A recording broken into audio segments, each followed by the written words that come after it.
Vamos que vamos, galera. Vamos para mais um podcast do esporte, podcast para a gente comentar a rodada de final de semana do Campeonato Brasileiro. Eu começo por sábado, eu começo por Ceará e Palmeiras.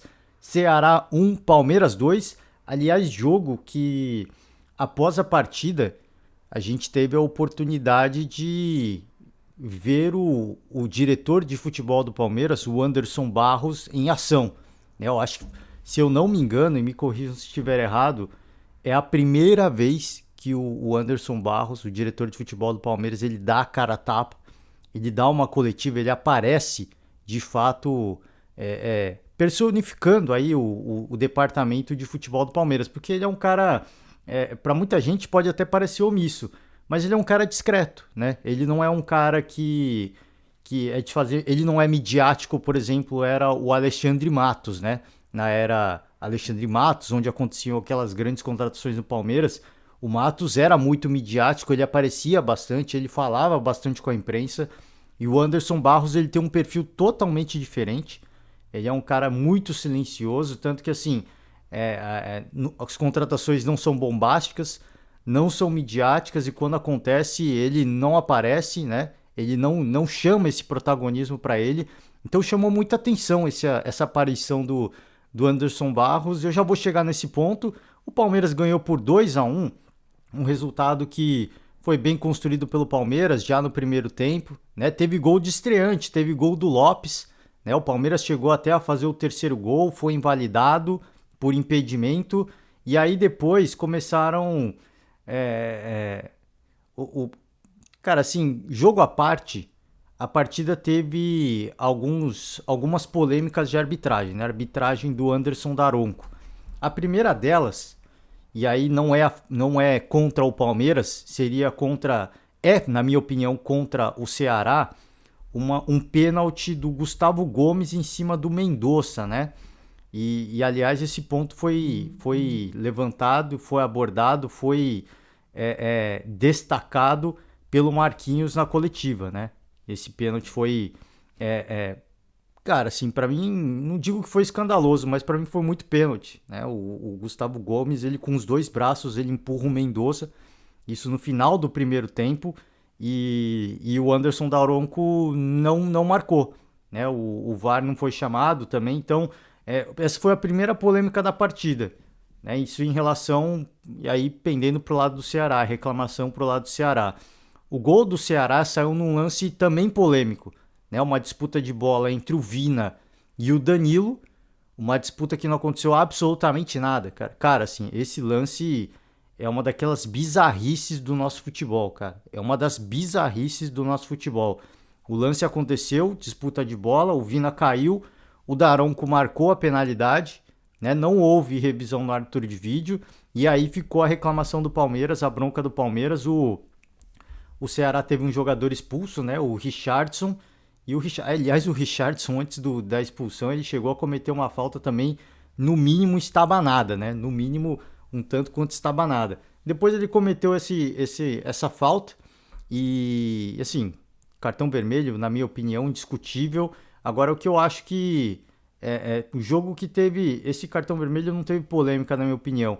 A polêmica foram esses dois lances que eu destaquei, né? O pênalti do Gustavo Gomes em cima do Mendonça e o pênalti do Danilo em cima do Vina, né? Esse que não foi nada e aí que de fato foi marcado pelo Daronco. Primeira coisa, assim, antes de chegar na polêmica de arbitragem, né? Que o Abel Ferreira reclamou, que o Anderson Barro reclamou, é uma coisa que chama atenção e é uma coisa que pouco destacada na coletiva pós-jogo do próprio Abel Ferreira, o treinador do Palmeiras, é porque que o Palmeiras tomou a pressão do Ceará no final do jogo com um jogador a mais, né? Ele obviamente destaca o fator da penalidade, ele obviamente destaca isso como um fator motivacional para a equipe do Ceará e um fator que pesa moralmente na equipe do Palmeiras, né? Traz um abatimento natural, em virtude de uma marcação que não existiu. Mas com um jogador a mais, na minha opinião, não há desculpas, né? O Palmeiras pode reclamar da arbitragem e tem o seu direito legítimo por uma marcação que não existiu. Mas o Abel Ferreira é um cara que sempre fala da questão de sorte e da felicidade. O Palmeiras teve sorte do Daronco não marcar o primeiro pênalti, isso ainda no primeiro tempo, que poderia mudar muita coisa. E ao final do jogo, com um jogador a mais, a penalidade foi marcada, e essa de fato não existiu. E aí o Abel Ferreira destaca isso como um fator que empurrou a equipe do Ceará e poderia ter conduzido o Ceará a um empate ou, enfim, um resultado negativo para o Palmeiras. Então esse é o primeiro ponto. Isso no aspecto esportivo, né? Não estou entrando ainda na polêmica da arbitragem.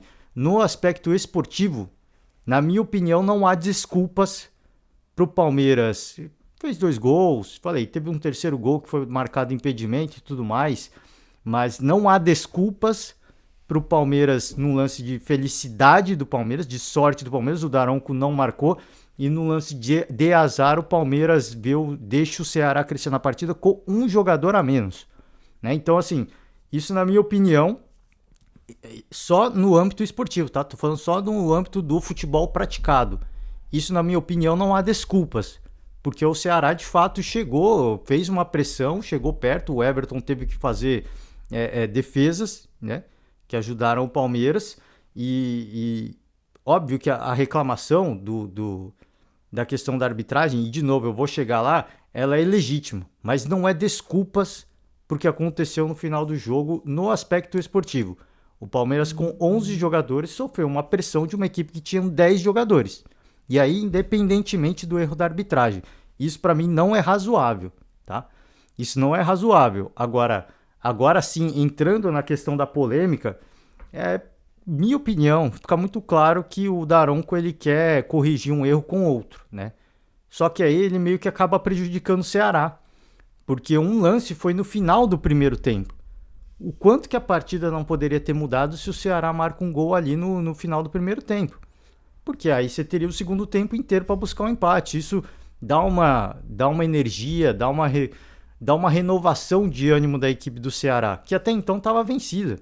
Estava abatido, o Palmeiras estava sobrando no primeiro tempo e o Ceará praticamente não demonstrou nada. E aí você vê um pênalti que não é marcado, isso desmoraliza ainda mais. Isso acaba com a moral da equipe, né? Era a chance da gente conseguir um gol para no segundo tempo buscar o empate e isso não aconteceu.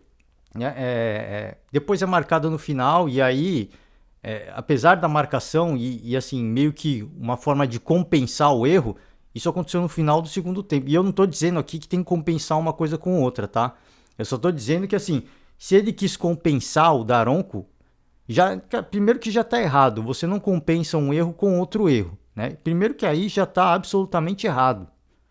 Isso é algo bizarro, assim, você não compensa é o que eu sempre falo aqui, você não compensa uma desonestidade, eu não estou dizendo que o Daronco foi desonesto, mas assim, na sua vida, né? Pensa na sua vida, no seu dia a dia, você não compensa uma desonestidade, um erro que você comete com outro erro grotesco, né? E de novo, não estou dizendo que o Daronco foi desonesto. Eu só acho que ele quis compensar e de erro por erro você não corrige nada, né? Porque, de novo, ele não corrigiu nada.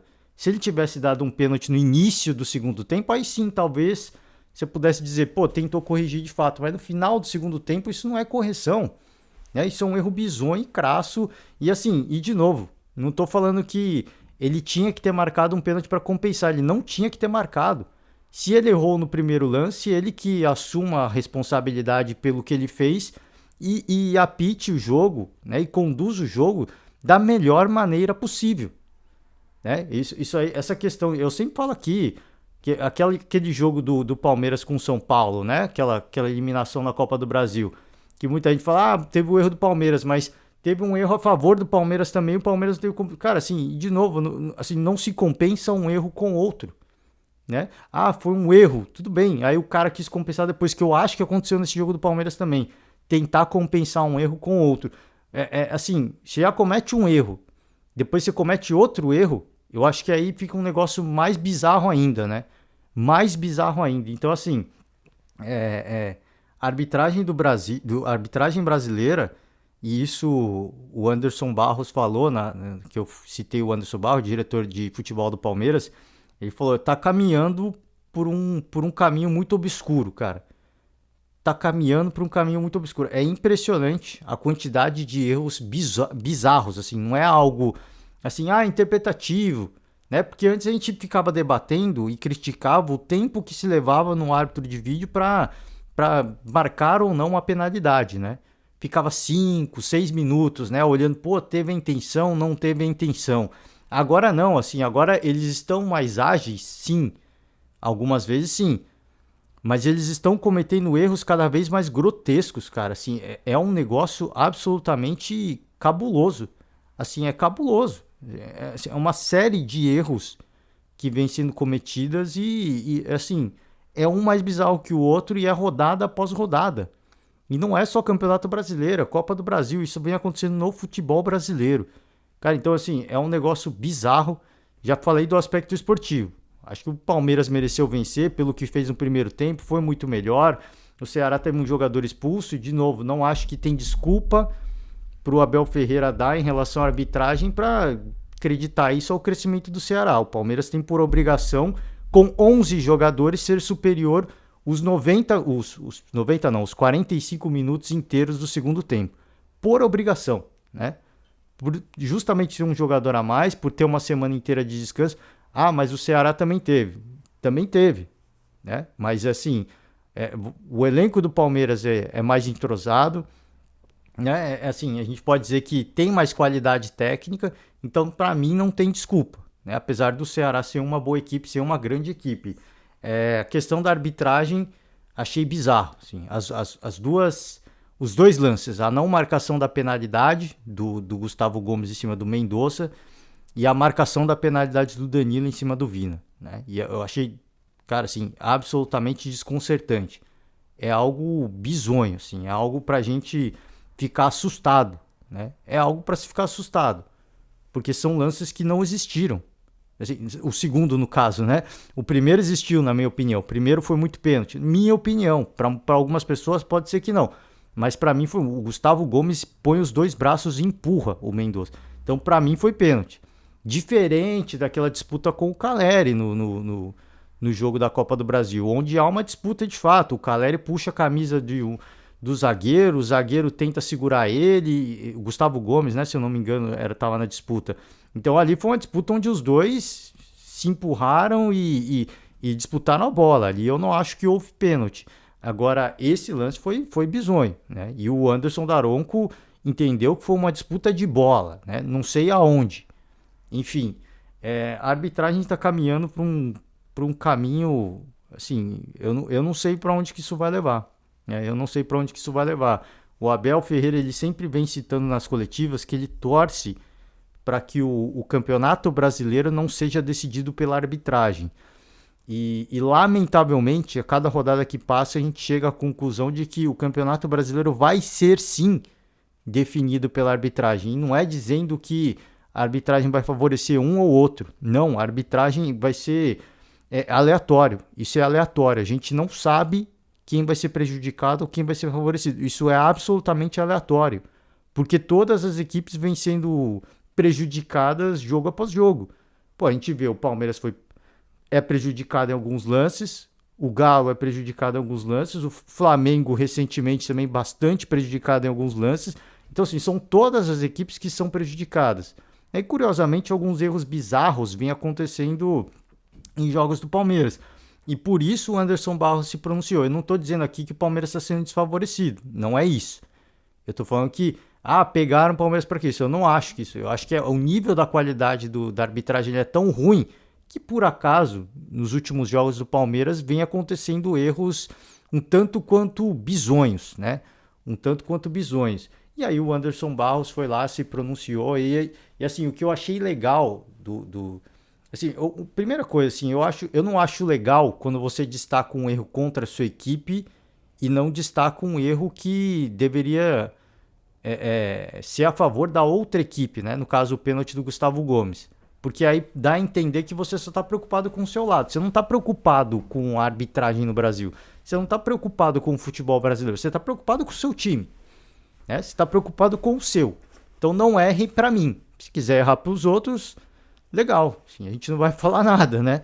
Se quiser errar a favor da gente, ok, muito legal. Agora se errar contra a gente vai ficar bravo. é isso que dá para entender. É um discurso um pouco com pitadas de hipocrisia, não só na do Anderson Barros, quanto a do Abel Ferreira, que também não destaca. Ambos não destacaram esse pênalti do Gustavo Gomes, esse erro a favor do Palmeiras. Eles ressaltam muitos erros contra o Palmeiras. E aí, de novo, é aquilo: cada um está preocupado com o seu. Né? Ninguém está, de fato, preocupado com a qualidade da arbitragem no âmbito do futebol brasileiro. Né? Esse é o primeiro ponto. O segundo, isso é o ponto de crítica. Ponto de elogio. Né? Mais uma vez, cito o discurso do Abel Ferreira, torce para que isso não seja... O campeonato não seja decidido pela arbitragem. Vai ser. Né? Cada rodada que passa, a gente chega cada vez mais a essa conclusão. Isso vai acontecer. Né? Quem vai ser campeão, ou quem vai chegar na Libertadores, ou quem vai ser rebaixado, né? Isso já foi, já vem sendo traçado pela arbitragem, e ao longo do segundo turno inteiro isso vai se definir com vários e vários erros da arbitragem. Vários. Né? Se eu não me engano, o Flávio Prado, em um dos programas da Jovem Pan, ele trouxe uma informação de que no primeiro turno, 90 decisões foram revertidas pelo árbitro de vídeo. Então, assim, é marcado ou não alguma coisa dentro de campo, o árbitro de vídeo é chamado e a decisão ela é revertida, né? Ou com marcação de expulsão, de penalidade, ou pela não marcação. Ah, marquei pênalti, não, cancela. Isso só no primeiro turno. Cara, assim, é uma quantidade bizonha, assim, bizarra. Tudo bem, o árbitro de vídeo veio para acabar com as injustiças no futebol, mas alguns lances o árbitro dentro de campo ele tem que ver, como foi o lance do jogo do Flamengo contra o Atlético Paranaense, aquele desencontro, né? Aquela confusão entre Fernandinho e Gabigol, que o Gabigol dá um pontapé no Fernandinho, né? Fernandinho passando por ele deixa o corpo, né, para parar o contra-ataque normal. Aí você vai para o contra-ataque, vale cartão amarelo? Aí vale a interpretação do árbitro. Cartão amarelo não é passível de revisão do árbitro de vídeo. Agora, o pontapé do Gabigol, para mim, foi um lance de cartão vermelho. E o Luiz Flávio, que era o árbitro da partida, ele estava do lado do lance. Ele viu o que aconteceu e ele não marcou. Ou seja, assim, muito me preocupa não só a questão do árbitro de vídeo, mas o árbitro dentro de campo ele não tem competência para fazer para ver esse tipo de lance. Ele não consegue. Assim, é isso que mais preocupa, assim, porque a gente fala assim, o árbitro de vídeo tem que dar mais autonomia para o árbitro de campo, tem que respeitar a interpretação do árbitro de campo, mas algumas interpretações são bizarras. Né? Esse lance do Gabigol, o lance do Arrascaeta. Aí agora essa falta, esse pênalti que ele marcou do Danilo em cima do Vina, o pênalti que ele não marcou do Gustavo Gomes em cima do Mendoza. Cara, assim, são coisas que o árbitro dentro de campo ele tem que ver e ele não vê, cara. Então, assim, a qualidade está muito baixa. Isso é preocupante. Agora, assim, critiquei, né, a questão do Anderson Barros e do Abel Ferreira só falarem dos erros contra o Palmeiras. Mas uma coisa que eu tenho que elogiar foi o que o Anderson Barros falou, né? Falei do Abel Ferreira, citando a questão da arbitragem, o campeonato não ser definido pela arbitragem, mas o Anderson falou também da questão de, cara, assim, não é só a questão do árbitro, né? Que ajuda para o futebol estar nessa situação, mas a postura de jogadores, treinadores, dirigentes, então ele coloca num pacote todo mundo, né? E de fato, todo mundo, assim, o árbitro marca alguma coisa, vai um bolinho de jogadores para cima dele. Então, assim, de uma forma geral, a arbitragem não se ajuda. Os jogadores dentro de campo não se ajudam. Né? As pessoas, os profissionais na área técnica não ajudam. Os dirigentes não ajudam, né? Com notas oficiais e tudo mais. Então, assim, o futebol vai caminhando por futebol brasileiro, em questão de arbitragem, vai caminhando por um caminho muito nebuloso, como é destacado pelo Anderson Barros. E diz que vai continuar fazendo o que pode, tomando as devidas medidas possíveis e cabíveis em relação a isso. E, cara, assim, vai acontecer alguma coisa? Não tem árbitro para substituir, a menos que a CBF decida agora começar a trazer gringo, né? Que não vai acontecer a essa altura do campeonato. Então, o que vai acontecer daqui para frente? vão continuar os erros bizarros e bizonhos e medíocres, na minha opinião. E o campeonato vai ser decidido pela equipe que ou tiver mais competência de ir lá, marcar 2, 3 gols e não correr risco nenhum da arbitragem prejudicar ou não, porque mesmo se a arbitragem prejudicar, marcando 2, 3 gols, você tá meio que garantido, né? Meio, não é totalmente, você tá meio que garantido. Então vai ganhar a equipe que for muito competente ou a equipe que aleatoriamente for menos prejudicada pela arbitragem, né? Lamentavelmente é isso.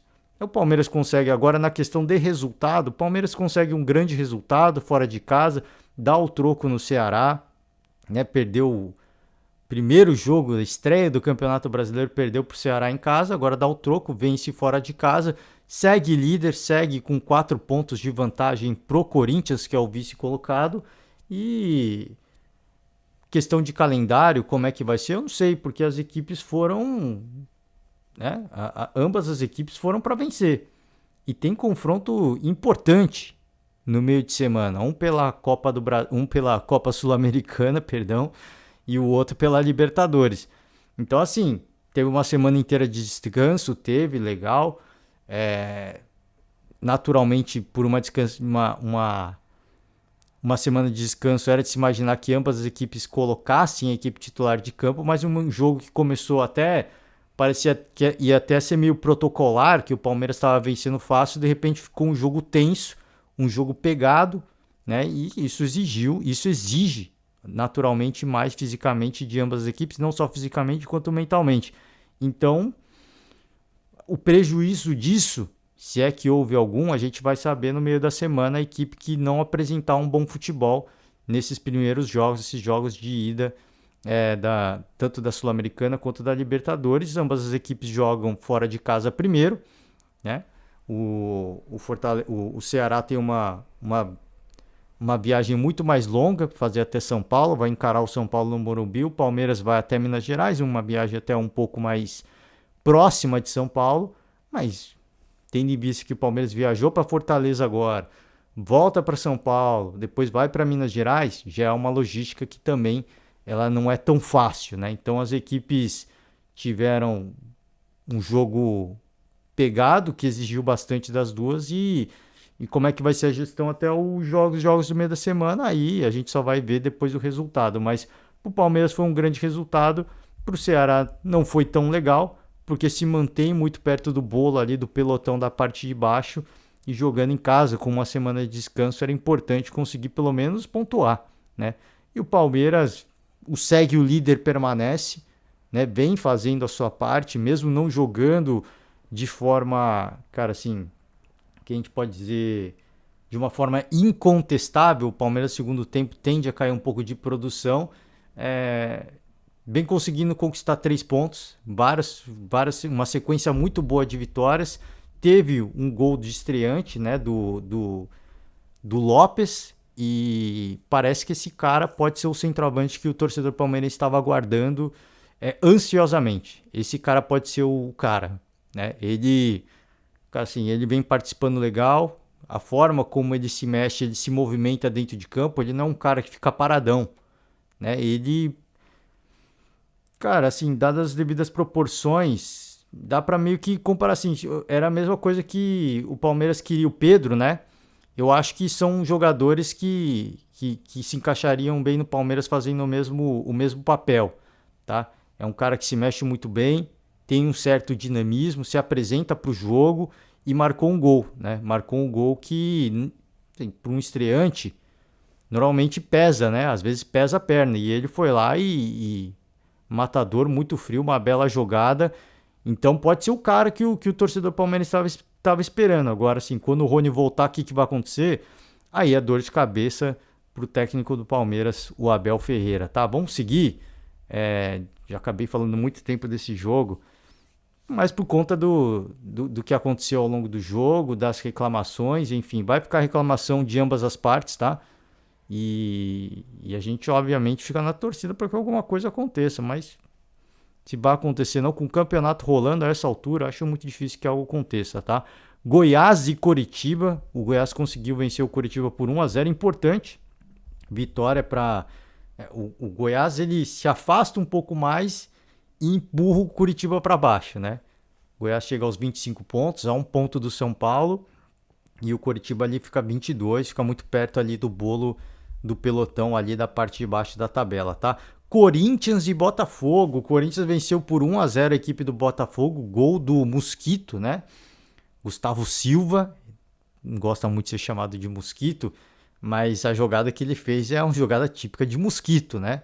Impressionante a jogada que ele fez, que ele construiu, belo gol, belíssimo gol, e ficou por isso mesmo, assim, o Corinthians conseguiu um resultado econômico, teve mais oportunidades, né? Teve, assim, mereceu vencer, na minha opinião, criou mais chances, foi mais vertical, né? Foi mais objetivo que a equipe do Botafogo. A equipe do Botafogo também teve uma ou duas oportunidades, o Cássio teve que fazer uma grande defesa, né? Mas o Corinthians deu mais sufoco, deu mais susto na equipe do Botafogo, ficou por isso mesmo, né? O Corinthians sofre com a questão ofensiva, né? A questão do seu ataque, uma vez ou outra ao longo da temporada o Corinthians fez muitos gols, né? Contra esse próprio Botafogo no início do primeiro turno, agora recentemente contra o Santos, mas não é uma equipe goleadora, né? É muito difícil o Corinthians conseguir fazer muitos gols. Esse gol do Mosquito coroou uma grande jogada de um jogador que ele é muito habilidoso, mas o Vitor Pereira foi colocando o que ele tinha de melhor, né? O Fausto Vera jogou direto, né? Colocou Mike, colocou Duqueiroz, colocou Yuri Alberto, colocou Adson, entrou o William também. Então, assim, o Vitor Pereira foi colocando o que tinha de melhor e mesmo assim o Corinthians não conseguiu fazer mais gols. Teve chance para isso, criou oportunidades para isso, mas sofreu com a falta de efetividade e conseguiu sair vencedor com um gol. É o que o Corinthians precisa, né? Essa tem sido a tônica do Corinthians ao longo dessa temporada. Os jogos muitas vezes não são brilhantes, tecnicamente não são excepcionais, mas o Corinthians consegue sempre um gol para garantir o resultado, no caso 3 pontos, ou o gol enfim, faz com que o Corinthians consiga um empate, arrancar o empate, sair com um ponto. Então, assim, o Corinthians do Campeonato Brasileiro tem sido assim, sempre pontuando, né, mantendo uma certa regularidade e conseguindo gols importantes, né, que mantém o Corinthians sempre na cola do Palmeiras. Então, bom resultado, jogando na Neoquímica Arena, tá? Então, assim, importante para dar moral, uma partida antes aí do jogo contra o Flamengo, né, pela Libertadores. Então, assim, é aquela partida para animar o torcedor, para dar confiança para o elenco e, de repente, o Mosquito pode ser um cara do desafogo para o Vitor Pereira, uma partida difícil, que é um cara habilidoso, cara do drible, pode acontecer.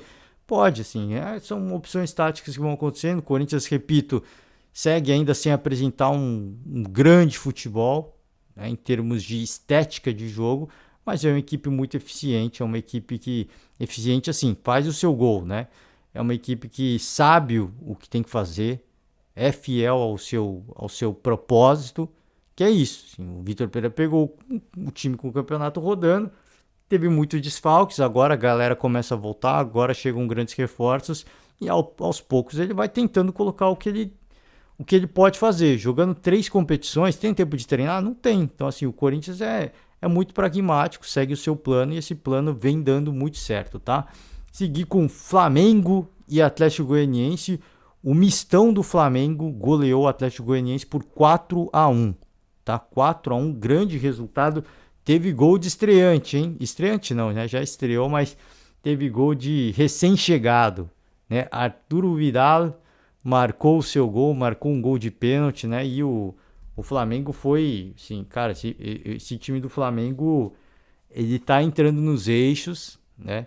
Ele chega numa situação agora de ultrapassar o Atlético Mineiro, inclusive, né? Tá ali no G6, já chegou agora tava no G6 já, chegou agora na quinta colocação, então o Flamengo vem escalando na tabela.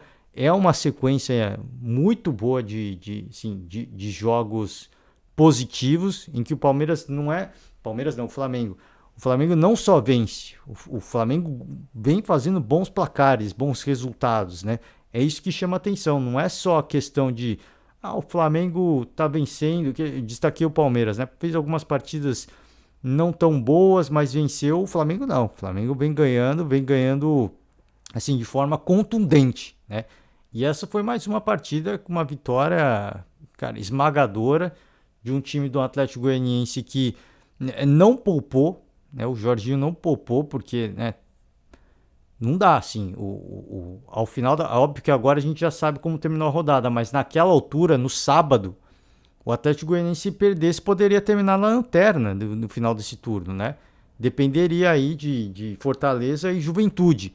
Não terminou como lanterna, é o atual vice-lanterna. Fortaleza ganhou, o Juventude perdeu. Então, se o Juventude vencesse também, o Atlético Goianiense poderia terminar como lanterna do turno, né? Então, precisava entrar com o que tinha de melhor, mas fez um jogo desgastante aí no meio de semana. Fez um grande jogo contra o Corinthians.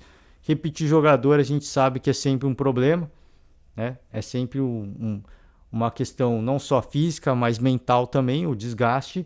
E foi presa fácil por esse time misto do Flamengo que mostra que tem muito elenco, né? O time titular é impressionante e o time alternativo, se é que a gente pode dizer assim, as peças de reposição estão dando conta do recado também. Então é um Flamengo que vive um grande momento e o Dorival Júnior vem começando, a gente vem começando a ver o Dorival Júnior colher os frutos do seu trabalho, né? Ele mudou muito o Flamengo, mudou muito daquilo que o Paulo Souza fez do Flamengo, já consegue pôr suas ideias dentro de campo, os jogadores já parece que assimilaram muito bem essas ideias e o Flamengo vem conseguindo grandes resultados, tá? E nesse momento é o quinto colocado da tabela, tá? Vamos para os jogos de domingo. Cara, eu começo por Internacional e Atlético Mineiro. Você passar por alguns jogos que eu não vou dar tanto destaque, eu peço perdão ao torcedor. Fica sempre o convite aberto, né? Quiser que eu dê um pouco mais de destaque para o seu clube de coração, só deixar o comentário, a gente vem e fala um pouco mais sobre, né? Bragantino venceu o Juventude, né? Esse Juventude que poderia ter, se vencesse, né, ter empurrado o Atlético Goianiense para a lanterna. O Bragantino econômico conseguiu fazer um gol ali, um lance até de muita felicidade, né, que o goleiro meio que fez a defesa e a bola entrou, né? Uma famosa presepada, né? Bragantino vence mais uma. América Mineiro e Avaí. Cara, curiosamente o Avaí até saiu na frente, né? No início do jogo, muito rápido, sai na frente e o América consegue uma grande virada, grande resultado, hein? É coisa pro. Acho que quem não gostou muito de ver isso foi o torcedor tricolor, né? Vão se enfrentar aí no jogo da volta da Copa do Brasil, em Minas Gerais, e ver esse tipo de reação do time do América mostra que é uma equipe que não é assim. O São Paulo é favorito, mas não é assim tão, como dizem, né, os ex-atletas, não é a galinha morta não, né? O time que tá lá é um time competitivo, bom trabalho do Mancini, consegue um belo resultado e aí jogando, né, em Minas Gerais, consegue um grande resultado para cima do Avaí em Minas Gerais, saindo atrás. Então, assim, torcedor tricolor paulista não deve ter gostado muito de ver isso. Cuiabá e Fortaleza. O Fortaleza conseguiu vencer fora de casa. Cara, assim, por isso que eu falei. Às vezes há males que vêm para o bem, né? O Fortaleza ser eliminado na Copa Libertadores. Imagino eu que já está a um passo de ser eliminado na Copa do Brasil, porque perdeu em casa do Fluminense. O jogo da volta vai ser no Rio. Então, assim, muito difícil. Espero que o Fortaleza dedique todos os seus esforços ao Campeonato Brasileiro, né? Independentemente do que acontecer até a semana ali do jogo da volta da Copa do Brasil. Se tiver que poupar, que poupe na Copa do Brasil. E se classificar, que aconteça num lance de muita felicidade, de muita sorte, né? E se classifique, mas que priorize o Campeonato Brasileiro. O Fortaleza agora sai de uma situação muito incômoda. Não tá fácil, né? Não tá fácil, mas ficou muito tempo amargando a lanterna do campeonato. Agora já dá um salto importante. Salta 2 posições, né? Não é nem o vice-lanterna, é o 18º colocado, próximo em pontuação com o Cuiabá, que é a primeira equipe dentro da zona do rebaixamento. O Avaí tem 21, a primeira equipe fora da zona do rebaixamento, então 3 pontos do Avaí. Então, assim, Fortaleza precisa recuperar a confiança, né? E uma vitória fora de casa é sempre muito importante para dar muita confiança. E o principal, você vencer adversários diretos naquele seu momento, naquela sua briga. Então são equipes que estão brigando na parte de baixo da tabela, você precisa tirar pontos dessa galera se você quiser sair. Então é importante para recuperar a confiança, importante porque tirou pontos do Cuiabá e sai de uma situação incômoda que perdurou aí por várias e várias rodadas, tá? Espero eu que o Fortaleza dedique 100% da sua atenção, porque, mas a Copa do Brasil é muita grana. Não interessa, cara. Se tiver que priorizar, prioriza a rodada do Campeonato Brasileiro e coloque um time misto para jogar contra o Fluminense, porque não é demérito, não é demérito. É óbvio que para o torcedor é triste, assim, em termos da gestão é uma grana importante, sim, tem tudo isso, mas é mais importante permanecer na elite do futebol brasileiro, tá? Vamos seguir agora para finalizar, né? Falar dos últimos jogos aqui, pelo menos do final de semana. Ainda na segunda-feira vão ter, ainda tem mais um jogo para acontecer, Santos e Fluminense, jogo que pode ainda mexer no topo da tabela do Campeonato Brasileiro. E Internacional e Atlético Mineiro, estreia do Cuca no comando técnico do Galo Mineiro, e o Internacional fez 3-0. 3-0, construído no primeiro tempo, uma goleada de muito respeito, tá? Assim, o que isso quer dizer? Na minha opinião, não quer dizer absolutamente nada, né? Não quer dizer nada. O Cuca chegou agora, os lances o Internacional em 3 oportunidades fez os 3 gols, né? Foi muito feliz, foi muito eficiente. Então, eu acho que quer dizer alguma coisa, o Cuca não vai dar certo, cara, não quer dizer absolutamente nada. E o Cuca, na coletiva pós-jogo, ele fez uma leitura, pelo menos do que aconteceu no primeiro lance, muito boa. Pô, o alemão é o cara que faz o pivô, ele vai para a disputa de bola, alemão do Internacional. E tem 2 jogadores do Atlético Mineiro que vão para essa disputa de bola junto com o alemão. Agora esqueci quem foi, cara. O Cuca falou na coletiva, agora esqueci. E no próprio, se você vê o lance assim, é longe, né? Eu não consigo identificar quem é.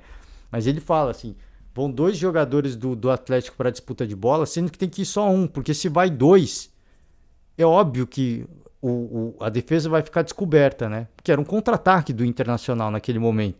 O alemão vai para a disputa, ele vence essa disputa, tem 2 jogadores do Atlético que vão para essa disputa, eles perdem, né, a jogada, e depois ao longo da construção o Maurício faz um belo gol, cara, é um belo gol, um golaço, né? Assim, eu destaquei aqui já gol do Mosquito, do Gustavo Mosquito, e esse primeiro gol do Internacional, um belo gol, cara, belo gol, golaço, assim, para quem não viu, veja. Vou falar, vou destacar, porque precisa ver. Que golaço, cara. Que golaço. Belíssimo gol. Muito feliz, cara. Muito feliz. E o Cuca falou, né? Assim, cara, os caras tiveram 3 grandes oportunidades. Citou esse primeiro lance, né? Dessa disputa de bola. Depois, os caras, né, teve 3 oportunidades e, cara, assim, o primeiro gol foi indefensável. O segundo era até possível, o terceiro também absolutamente indefensável. Então, o que isso quer dizer da estreia do Cuca? Nada. Significa que ele vai ter trabalho pra caraca para consertar o que foi feito pelo Turco Mohamed. É isso que a impressão que passa. O que isso quer dizer pro torcedor do Palmeiras? Para mim também não quer dizer nada, assim, porque o Palmeiras, eu falei, Palmeiras tomar sufoco do Ceará com um jogador a mais, não sei, assim, o Cuca chegou agora, vai ter tempo de mexer com o time. O que o Cuca pode fazer é mexer com o emocional dos atletas, né? No ano passado, o time no melhor momento, um time jogando o melhor futebol, foi eliminado pelo Palmeiras. Ele pode usar isso como fator motivacional e o Galo entrar para abafar o jogo, né? Abafar o jogo, até porque se conseguir o empate nos 2 jogos, na disputa de penalidades, o Palmeiras é unanimidade, né, em termos de eliminação. Então talvez o Cuca esteja contando com isso também. Cara, assim, não tive tempo de treinar, né? O time tá caótico, né? Não vai dar tempo, assim, não é chegar e falar aqui, ó, esquece tudo que o Mohamed fazia, Vamos fazer tudo que a gente fazia ano passado. Não é assim, cara. Não, não é da noite pro... Não é virar uma chave. É um trabalho, né, de um turno inteiro que foi feito com um treinador, agora chega outro. Assim, o que você já deixou de... Já se esqueceu, ou, cara, o que você já assimilou ao longo desse tempo, tudo isso já compromete até a forma como o Cuca gosta de jogar. Então, assim, muito provavelmente o trabalho que ele vai fazer e que ele tem que fazer é mais no aspecto psicológico, motivacional, tentar fazer uma mobilização, dar uma pilhada aos atletas e relembrá-los que no ano passado foram eliminados, né? Com o regulamento tal do gol fora de casa, teve gol perdido pelo Atlético, teve pênalti perdido pelo Hulk e questões circunstanciais acabaram levando à eliminação do Atlético. Isso é o que eu falei, dentro do entendimento do próprio Cuca e do Atlético Mineiro como um todo, se conseguir 2 empates pode até ser bom, porque o Palmeiras em disputa de penalidades é uma lástima, né? É uma lástima. Importante, sim, assim, essa questão da mobilização. Agora, se a gente vai ver um Galo jogando muito, eu não sei, cara, assim, não dá para saber, não dá para saber. Ele teve a oportunidade de comandar o time ainda contra o Corinthians no Mineirão, não assumiu agora contra o Inter. O resultado foi assim, os piores possíveis para uma estreia, mas ele citou, cara, assim, se a gente teve bola na trave, teve defesa importante do Daniel, se a gente colocar uma daquelas bolas para o gol, talvez o contexto da partida levaria para outros caminhos, onde a gente levaria para um abafa, onde levaria para um aspecto emocional que a equipe do Internacional podia sentir, a gente pudesse buscar até um resultado melhor, ser um pouco mais feliz. A bola não entrou, então fica por isso mesmo. Parabéns ao Internacional que jogou melhor. Belo discurso do Cuca e a análise que ele fez do primeiro gol também, que depois, se vocês, para quem não viu, veja o que o Cuca falou e assista novamente o replay do primeiro lance. Assim, eu destaco isso porque eu gosto muito quando os treinadores eles destacam o aspecto tático, né? Às vezes as coletivas se limitam a falar de polêmicas, a falar de momento, enfim, mais tentando puxar para polêmica também, né? Porque é o que dá mídia. E quando os treinadores falam do aspecto tático é muito legal, cara. É muito legal. Para mim é um deleite, né? Eu adoro quando os treinadores vão para a coletiva e falam de aspecto tático. Então, muito bacana, né? Mostra que o time ainda tem muito a evoluir com o Cuca, essa questão que ele falou da defesa. Tem coisa que, é o que eu falei, leva tempo. Agora vai levar tempo, né? Questão de Libertadores, assim, só questão motivacional, mobilização, levantar o que aconteceu no jogo passado, porque é o que ele vai ter tempo para fazer, porque tempo para treinar ele não vai ter, tá? Para finalizar, Atlético Paranaense e São Paulo. O São Paulo, cara, assim, curioso, hein? Curioso, os times adversários, curiosamente, têm tremido contra o São Paulo em disputa, em penalidades, né? Curiosamente, o Palmeiras foi eliminado recentemente aí na Copa do Brasil. Na rodada anterior, nesse jogo, teve uma penalidade e o goleiro defendeu, né? Tem uma penalidade estreia, né?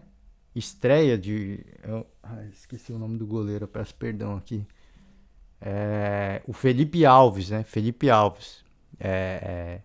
Nome que foi pedido pelo Rogério Ceni, né? Jogou com o Rogério Ceni no Fortaleza. Cara que reconhecidamente ele é bom com os pés, mas curiosamente ele comete uma gafe e a penalidade num lance jogada com o pé, né? Ele comete a penalidade e ele teve a felicidade de defender. Isso curiosamente isso aconteceu também no jogo passado, né? Contra quem, cara? Caramba, agora esqueci, deu branco, né? Contra o América. Contra o América, jogo pela Copa do Brasil, né? Que aí foi o garoto, né? Esqueci o nome dele. Cara, tô mal. De goleiro do São Paulo, eu, sincero, honestamente, eu peço desculpas ao torcedor. Também cometeu o pênalti e ele foi lá e defendeu, né? Destaque, assim, não querendo tirar o mérito dos goleiros, mas naquela altura o Maidana cobrou a penalidade muito mal E dessa vez também o Thiago Heleno cobrou muito mal, cara, assim, impressionante. Chute terrível, terrível, assim, terrível. O São Paulo cometeu outra penalidade, e aí o Atlético Paranaense com o Vitor Bueno trocaram o cobrador, né? Para não correr o risco, aí o Vitor Bueno ele marca um golaço, ele não dá chance pro azar, né?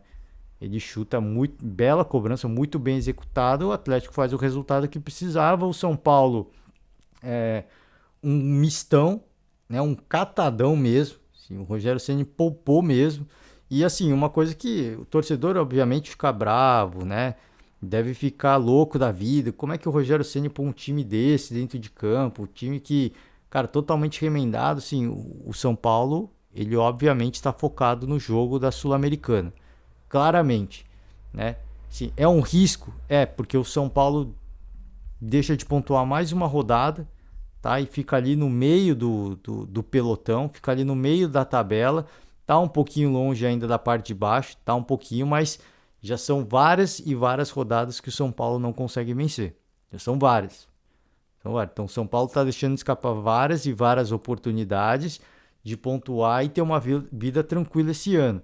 Se continuar focado em outras competições, pode complicar. Sim, eu acho que é cedo ainda para fazer alarde, mas pode complicar pela sequência. A gente avalia a sequência. A gente olha para a sequência do São Paulo no Campeonato Brasileiro. Então, assim, é um time que claramente falei, levantei do aspecto negativo, mas a gente também tem que falar do positivo. O São Paulo contra um time titular do Atlético Paranaense tomou um gol e assim, se não comete as gafes das penalidades, o São Paulo poderia ter saído com o empate da Arena da Baixada. O São Paulo poderia ter saído com um time misto, com um time reserva. É importante destacar isso. Então, não foi uma grande partida, mais uma vez. Vários jogadores jovens, vários assim, jogadores que sentem o nervosismo, experiência, enfim, inexperiência, enfim, mas conseguiram segurar a equipe do Atlético Paranaense. Conseguiram, né? Porque, assim, para quem olha para a escalação antes do jogo, vai ficar assim, esse jogo para 2 gols para o Atlético. Tranquilamente. Né? E o Atlético venceu com um gol de penalidade, né? Não foi um gol com a bola rolando. Então, assim, se dá para olhar em um aspecto positivo, assim, é difícil pro torcedor, eu falo, pro torcedor é difícil, pro torcedor ficar maluco, mas se dá para olhar para o aspecto positivo é isso, que o São Paulo roda o seu elenco e mesmo assim consegue complicar para alguns adversários, esse no caso um adversário de topo de tabela, não fez o gol com a bola rolando, fez o gol em cima de erros cometidos pela equipe tricolor. E aí, de novo, questão de nervosismo e tudo mais, isso faz parte, né? Isso faz parte. Isso, ao longo do campeonato, do segundo turno, vai ganhando mais jogos, vai ganhando rodagem, vai ganhando experiência. A gente imagina que possam, né, assumir um pouco mais de protagonismo esses jogadores. Essa é uma palavra muito destacada pelo Barolo, né? Assumir o protagonismo. O Barolo estava louco depois desse jogo, né? E ele falou muito disso, né? Que eu acho que realmente, sim, precisam. Alguns jogadores precisam assumir o protagonismo, mas assim, é difícil cobrar também, né? Caras que estão chegando agora, pô, assim, mas é a camisa do São Paulo. Cara, assim, tudo bem, é a camisa do São Paulo, mas você tá colocando o cara no campo de batalha, né? Assim, é óbvio que uma outra partida vai sentir o nervosismo, isso é natural, né? Isso é natural. Agora, o Rogério Ceni arrisca demais, colocar um time de misto desse tipo. Assim, o São Paulo ainda tem uma certa gordura. Eu acho que é motivo para acender o sinal de alerta. Não estou aqui eximindo o Rogério das críticas e da culpa, não. Eu acho que é para acender o sinal de alerta, porque o objetivo do Rogério de classificar para Libertadores pelo Campeonato Brasileiro, eu acho que não vai ser concluído com sucesso. Não vai. Mas pode abrir até G9, né? Até G8, G9. Pode, mas eu falei aqui, o Palmeiras e o Galo já estão fora da Copa do Brasil. O Galo saiu do G6 agora, né? Tudo bem, mas até então estava no G6. O Palmeiras e o Galo já saíram da Copa do Brasil. Um dos dois já pode sair da Copa da Copa Libertadores, né? Um dos dois. A gente imagina que com o Cuca, ele tendo mais tempo, o Galo vai voltar para o G6. Eu imagino, pelo elenco que tem. Não acho que Acho que vai passar por um momento de transição e o time vai evoluir assim como a gente vê o Flamengo do Dorival. Eu acho que vai chegar a um certo ponto no segundo turno que o Galo vai arrancar também. Né? Mas aí brigar para título talvez fique muito distante porque perdeu muito tempo com um treinador que já não estava dando certo. Agora vai arrancar, vai chegar lá, mas você vê, a gente pode ter dos times que estão no G6 mais um fora da Libertadores. A gente pode não, certamente que vai ter. Pode, né? Porque o Galo não é garantido que vai chegar lá. Mas imagino que vai. Se chega, por exemplo, e é eliminado, ou o Palmeiras é eliminado, já é uma vaga a menos. Então por isso que assim, pode abrir muitas vagas? Pode. Mas os times que estão no topo, eles estão caindo. Né? Eles não estão chegando. Ó, Copa do Brasil, já caiu 2, é o que eu falei. Libertadores, vai cair um. Do outro lado, vai cair um também. Corinthians e Flamengo, primeiro jogo na Neoquímica, vai cair mais um dessa disputa. Já vai cair mais um dos times que estão no topo da tabela. Então já é uma chance a menos, né, de abrir mais uma vaga. É uma chance a menos. Aí se passa. Quem quer que passe de. Se o Galo chegar no G6, né? Quem quer que passe de Palmeiras e Galo? E aí torcer. Aí quem tá lá embaixo tem que torcer pro Atlético Paranaense, né? Passar pelo Libertad. Flamengo ou Corinthians, obviamente um dos dois já vão passar, né? Mas é torcer para esses caras chegarem na final, né? O Paranaense passar de um lado, o Furacão passar de um lado, aí a gente ter uma final de uma equipe que vai estar no topo da tabela, necessariamente de um lado da chave, do outro torcer para o Flamengo chegar, porque aí sim, necessariamente vai abrir mais uma vaga. Aí sim, mas tem que torcer para o Estudiantes não. Pro Estudiantes cair pro Furacão, tem que torcer pro outro lado da chave ali do Flamengo, né? Os argentinos não eliminar tanto possivelmente Flamengo ou Corinthians. Digo possivelmente Flamengo e não é contra o torcedor corintiano, não. É pelo momento e pelo futebol que o Flamengo vem praticando, tá? Não tô dizendo que tá eliminado, tá? O Corinthians é a equipe para se ficar de olho, né? Falei, eu elogiei muito o Corinthians. O Corinthians é a equipe que faz, é a equipe que é muito consciente do que tem que fazer, a equipe que faz o resultado que precisa. Então, jogo difícil, jogo difícil. Só estou falando aqui para ilustrar, obviamente. Então, assim, não é uma parada fácil, não é um negócio que vai abrir necessariamente uma vaga. Não vai. Né? Não vai. Então, assim, Copa Sul-Americana, né? Quem que tá na Copa Sul-Americana que tá no topo da tabela do Campeonato Brasileiro? Ninguém. O Inter. O Inter. Né? Então, assim, o Inter precisa ser campeão para abrir mais uma vaga. Né? Então, você vai ficando difícil. Assim, pode abrir G9? Pode acontecer, mas, assim, cada vez mais a possibilidade vai caindo. À medida que essas equipes que estão no topo vão se encontrando, essa possibilidade vai diminuindo. Então, assim, o objetivo do Rogério Ceni de classificar direto para uma Libertadores talvez não seja concluído. E aí talvez a gente entenda por que ele está apostando nas Copas, mas já acho que é um momento de acender um sinal de alerta no Brasileirão, porque não pode deixar escapar mais pontos. Não pode. Né? O São Paulo tá ficando perto ali de uma situação perigosa. O São Paulo tem 26 pontos e aí na sequência, hein? Sequência. Goiás com 25, Botafogo, América Mineiro e Ceará com 24 pontos, né? O Ceará é o 14º. Então o São Paulo, assim, tá muito perto de ficar fora de classificação para a Sul-Americana, por exemplo. E sem contar as vagas que vão abrir a mais. Mas neste momento o São Paulo tá muito perto de equipes que estão fora dessa zona de classificação para a Sul-Americana. Então acho que é para acender o sinal de alerta, sim. Mas é incompreensível nesse momento, né? Você vai fazer o primeiro jogo, Morumbi contra o Ceará, equipe forte, né? Equipe que vem jogando bom futebol, apesar de estar brigando na parte abaixo da tabela. E você não pode, né, correr riscos. Tem que ser um jogo para vencer. Então é compreensível nesse aspecto. Mas falei, vou repetir, acho que é motivo para acender o sinal de alerta, sim, tá? Então é isso, gente. Vou finalizar o podcast de hoje. Segunda-feira eu citei aqui, ainda a gente vai ter um jogo bom, hein? Santos e Fluminense. Jogo que eu falei, pode mexer no topo na parte de cima da tabela, né? Pode não, né? Não pode não. O Fluminense tem 34 pontos, se vencer chega a 37, fica atrás do Corinthians, se mantém na terceira colocação. Então não vai mexer na parte de baixo da tabela, mas o Santos pode... Santos também não. Não vai mexer.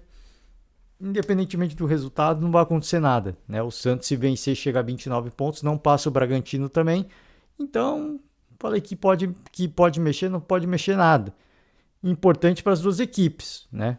Tanto para o Fluminense, para seguir na cola dos líderes, quanto para Santos, para chegar, seguir na cola aí das equipes que estão no G6. E aí sim, o Santos vencendo, ficando perto ali, em virtude das vagas que pode abrir, pode pleitear uma vaga aí nessas vagas adicionais que podem se abrir com os campeões aí das Copas, tá? Então é isso, gente.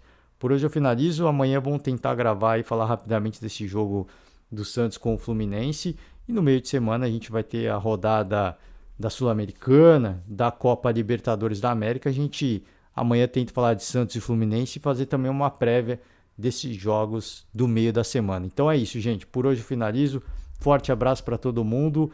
Boa semana e até a próxima. Tchau.